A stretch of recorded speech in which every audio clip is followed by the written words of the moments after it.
काल तंत्र। ये कहानी है एक ऐसे गांव की जहां आसमान घने काले बादलों से ढका हुआ था। बिजली की चमक हर कुछ पलों में पूरे गांव को रोशनी में नहला देती थी। तेज हवाएं पुराने पेड़ों की डालियों को तोड़ने में लगी हुई थी। अंदर मदन लाल, उसकी पत्नी ललिता कुमारी और उनकी 11 साल की बेटी अंजलि पुराने घर में बैठे थे। ये तूफान तो थमने का नाम ही नहीं ले रहा।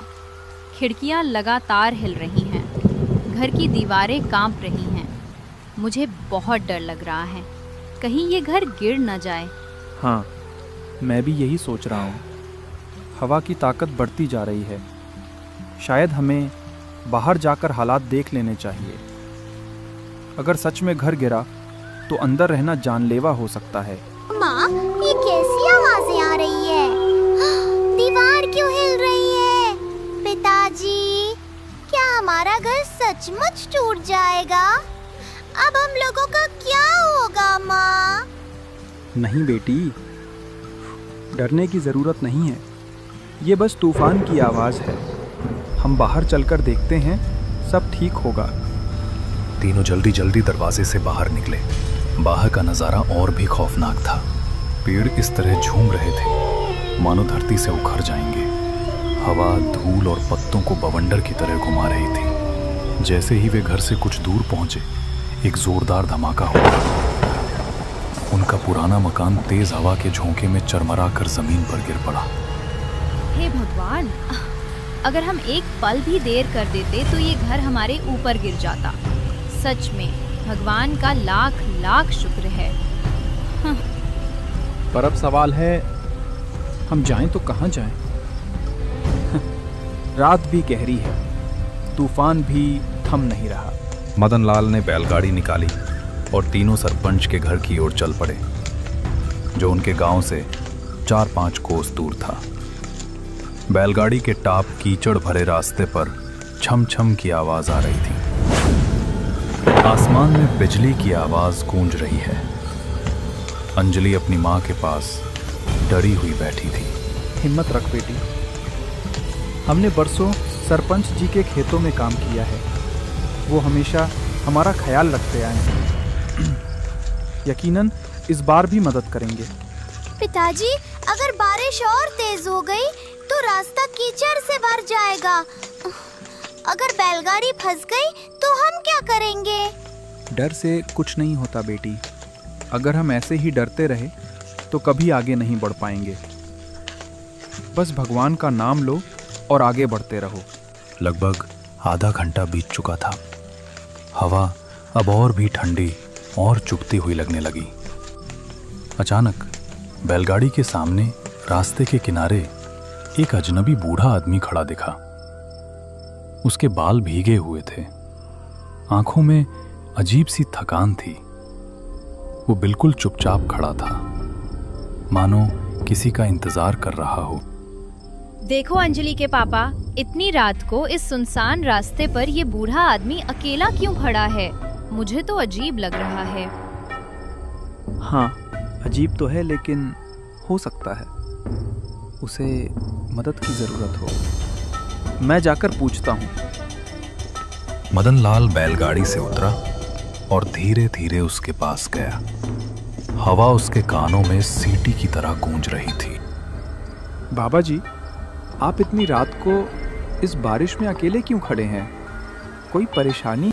बूढ़े आदमी ने पहले चुपचाप खड़े खड़े देखता रहा और उसकी आंखों में अजीब नमी और अंधेरा था। फिर धीमी कांपती हुई आवाज में बोला, बेटा, इस तूफान ने मेरा सब कुछ छीन लिया। मेरा घर गिर गया, मेरा कोई अपना भी नहीं बचा। मैंने सोचा शायद कोई गुजरता हुआ मुझे देख ले और मदद कर दे। बाबा, हमारा घर भी गिर चुका है। हम भी सरपंच जी के पास मदद मांगने जा रहे हैं। अगर आप चाहें तो हमारे साथ चल सकते हैं।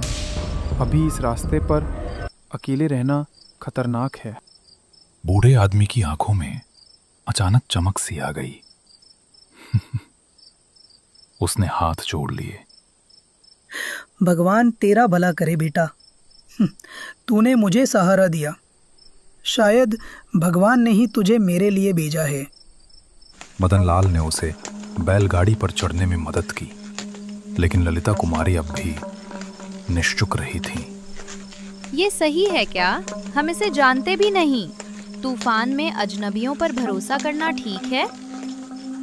वो भी हमारी तरह मुसीबत में है। उसका भी घर, उसका भी सहारा टूटा। अगर हम भी मदद ना करें तो इंसानियत किस काम की? भगवान ने हमें जिंदा रखा है, शायद इसीलिए कि किसी और का सहारा बन सकें। बैलगाड़ी आगे बढ़ी। अब उसमें 4 लोग थे, मदनलाल, ललिता कुमारी, अंजलि और वो बूढ़ा आदमी। लेकिन उनकी यात्रा अब और भी रहस्यमय होने वाली थी। कुछ दूर आगे जाते ही सड़क 2 रास्तों में बंट गई। एक रास्ता सरपंच के गांव की ओर जाता था और दूसरा एक पुरानी जर्जर हवेली की तरफ। उस हवेली के बारे में गांव में तरह तरह की कहानियां मशहूर थीं। कहा जाता था कि सालों पहले वहां एक जमींदार परिवार रहता था, लेकिन किसी श्राप की वजह से पूरा परिवार अचानक मौत का शिकार हो गया। तब से वो हवेली वीरान पड़ी थी। मदनलाल, ये वही हवेली है ना जिसके बारे में लोग कहते हैं कि वहाँ अजीब अजीब आवाजें आती हैं? हाँ, वही है। लेकिन हमें उस रास्ते से नहीं जाना। हमें सीधा सरपंच के गांव जाना है। बेटा, सरपंच का गांव तो इस तूफान में बहुत दूर है। तुम्हारे बैल इतनी दूर तक नहीं जा पाएंगे। क्यों ना हम इस हवेली में रात गुजार लें? सुबह मौसम साफ होते ही आगे बढ़ जाना। नहीं, मैं उस हवेली में कदम भी नहीं रखना चाहती। वहां जाने की हिम्मत मत करना मदनलाल। बाबा जी, लोग कहते हैं कि उस हवेली में आत्माएं भटकती हैं। सच मानो या झूठ, लेकिन रात गुजारने के लिए वो जगह ठीक नहीं। बेटा, ये सब अंधविश्वास है। आत्मा वात्मा कुछ नहीं होती। अगर तुम्हें लगता है तो तुम सरपंच के गांव निकल जाओ, लेकिन मेरी बूढ़ी हड्डियां अब और सफर नहीं कर पाएंगी। मैं तो यहीं हवेली में रुक जाऊंगा। ललिता, अगर इसे अकेला छोड़ देंगे तो ये यहीं मर जाएगा। तू ही बता, क्या करूं? ये सुनकर मदनलाल गहरी सोच में पड़ गया। वो बूढ़े आदमी को अकेला छोड़ना भी नहीं चाहता था और हवेली में जाना भी खतरनाक लग रहा था। मदनलाल, मुझे अच्छा नहीं लग रहा, पर अगर तू कह रहा है तो चलो देखते हैं। बैलगाड़ी हवेली के गेट पर पहुंची। लोहे का भारी गेट आधा टूटा हुआ था, हवा में हिल रहा था। पिताजी, दरवाजा अपने आप क्यों खुल दिया? शायद हवा के दबाव से खुला होगा। वे अंदर पहुंचे। हवेली के बड़े हॉल में टूटी फूटी कुर्सियां और जाले लगे झूमर लटके हुए थे। दीवारों पर पुराने चित्र टंगे थे, जिनकी आंखें अंधेरे में चमकती सी लग रही थी। हे भगवान, ये जगह तो मुझे बिल्कुल भी अच्छी नहीं लग रही। लगता है जैसे कोई हमें घूर रहा हो। चुप रहो, अंजलि को और मत डराओ। बस ये रात निकालनी है, सुबह होते ही निकल जाएंगे। बूढ़ा आदमी सबसे आगे बढ़ा। वो हवेली के कोनों को ऐसे देख रहा था जैसे वो इस जगह को पहले से जानता हो। माँ, ये बूढ़े दादाजी इतने ध्यान से इस हवेली को क्यों देख रहे हैं? पता नहीं बेटी, पर मुझे भी उनमें कुछ अजीब लग रहा है, जैसे ये बूढ़ा आदमी कोई बात छुपा रहा हो। रात गहराती जा रही थी। चारों लोग हवेली के एक पुराने कमरे में बैठ गए।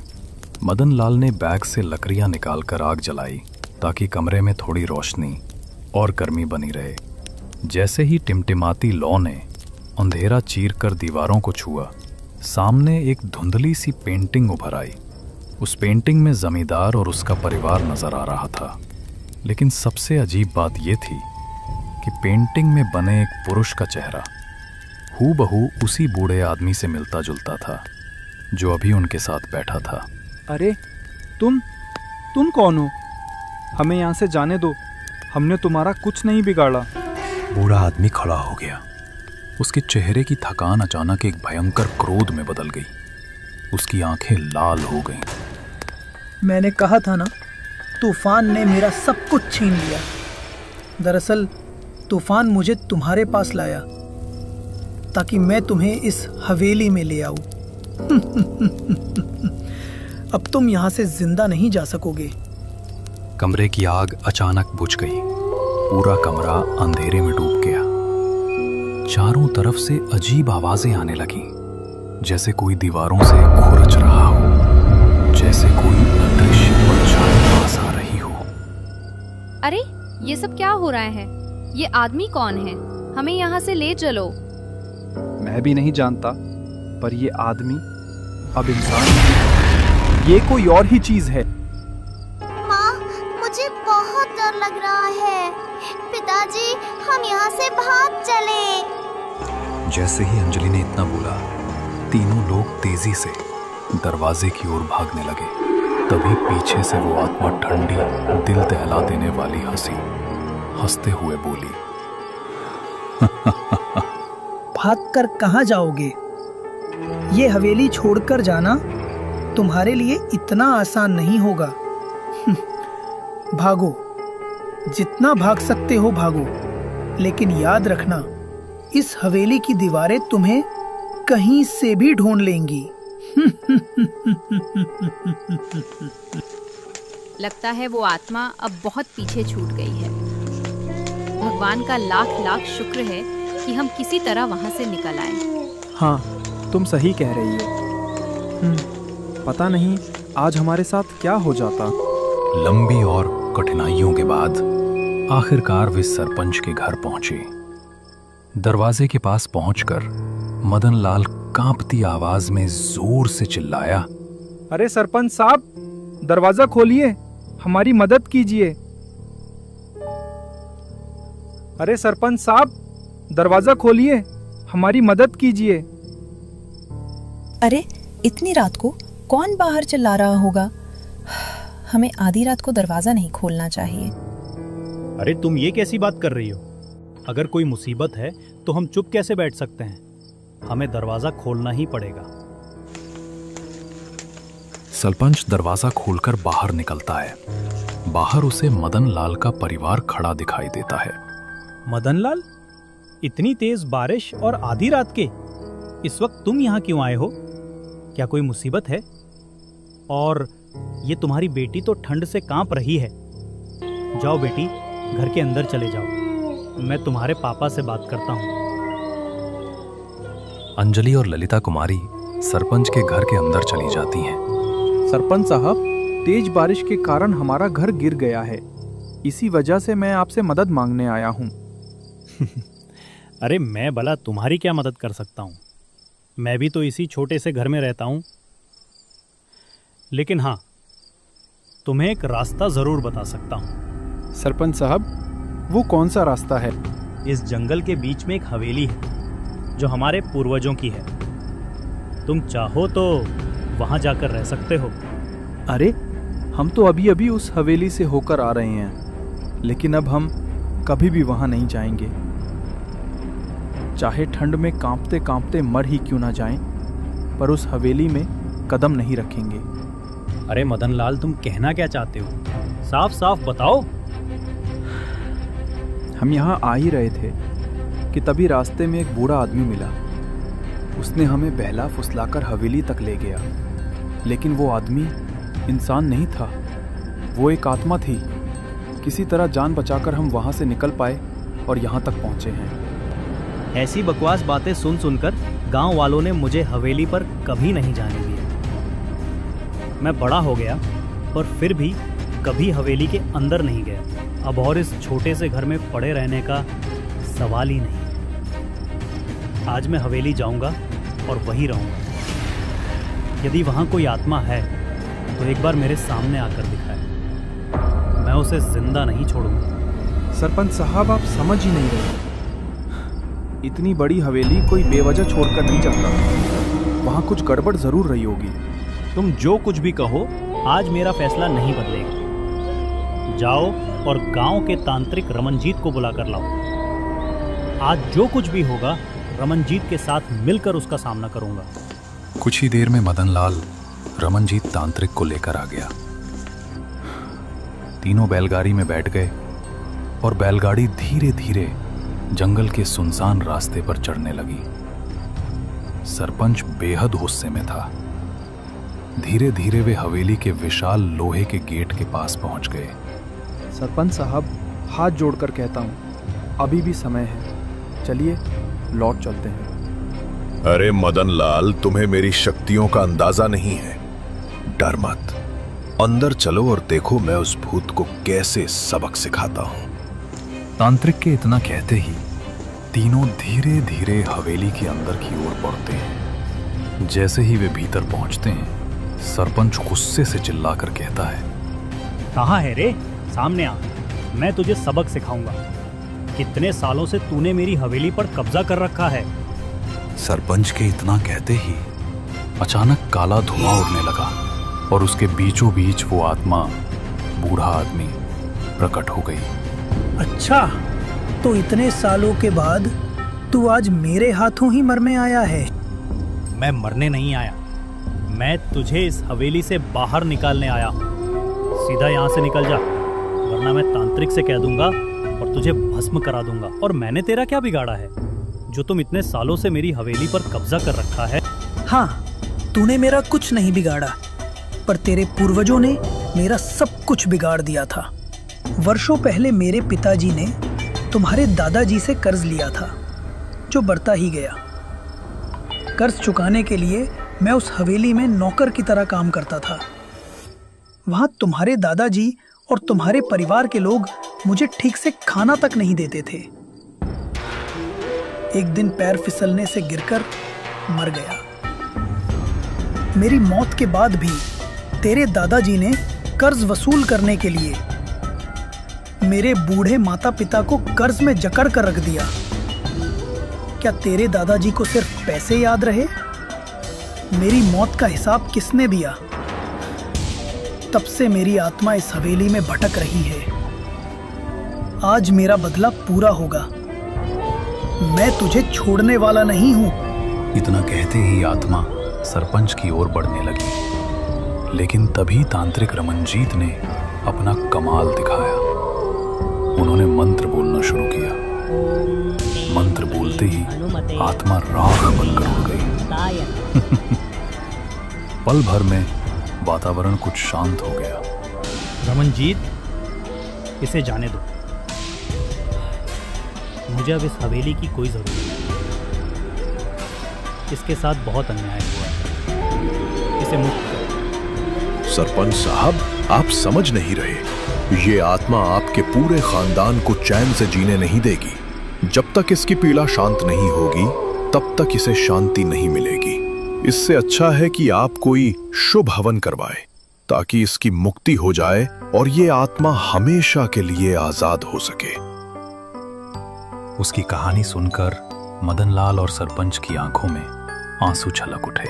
ठीक है रमनजीत, इसकी मुक्ति के लिए चाहे मुझे कितना भी बड़ा हवन क्यों ना करवाना पड़े, मैं करवाऊंगा और इसे मुक्ति दिलाऊंगा। कुछ दिनों बाद सरपंच वैसा ही करता है और उस आत्मा की मुक्ति के लिए एक बड़ा हवन आयोजित करता है। इसके बाद वो मदनलाल और उसके परिवार को अपने घर में एक कमरा दे देता है और उनके रहने का उचित प्रबंध करता है।